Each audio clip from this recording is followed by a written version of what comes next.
Welcome back to ESC Fan TV. We've just watched the first rehearsal of Azerbaijan. Efendi's Matahari and wow is probably the word we can use to describe this.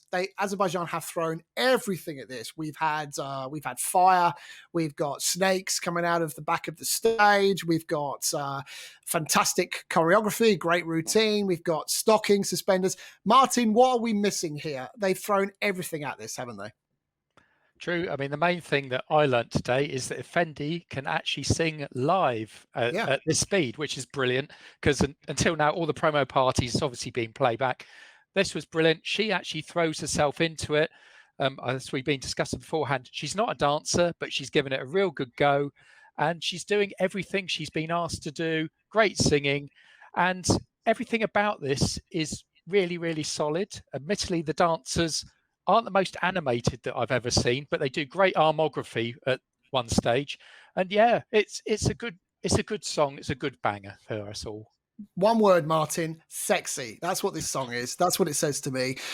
In a way that I was kind of expecting Cyprus to be sexy, this definitely delivers on sex appeal. Ian and Donna, what did you make of the staging of this performance? It's pretty good. I was expecting to see actual fire in this one. We may still get that. But they're clearly going for a big lighting look on it.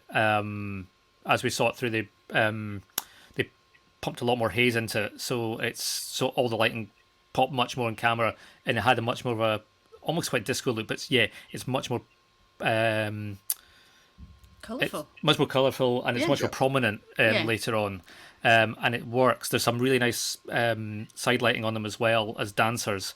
A lot of the other lighting's been a bit flat for some of the other ones. Like Roxanne's one was quite flat lighting. This is much more sculpting on the bodies, which also lends into that sense, as Donna mentioned in our chat before, the Chicago-esque kind of look, Bob Fosse kind of look, which really works and plays into that sexiness and that sex appeal of the choreography that's there. It works with the curves a lot more, doesn't it? It brings out the natural assets of the ladies on stage. So if we're going to have something to wiggle to, it's good to see it as well.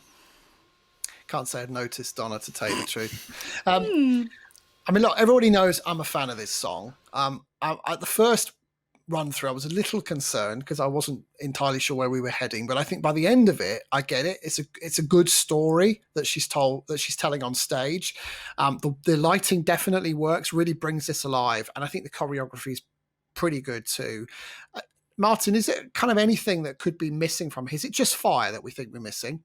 And if that is, I would expect by the second round of rehearsals we might see that feature in some capacity.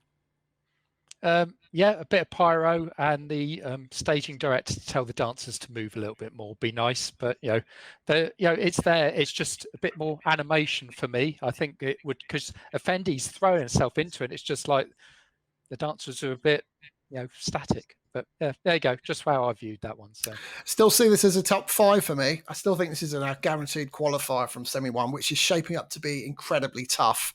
And Ian's not convinced. I am, though. I think this is great, and we shall see what happens in the second round of rehearsals.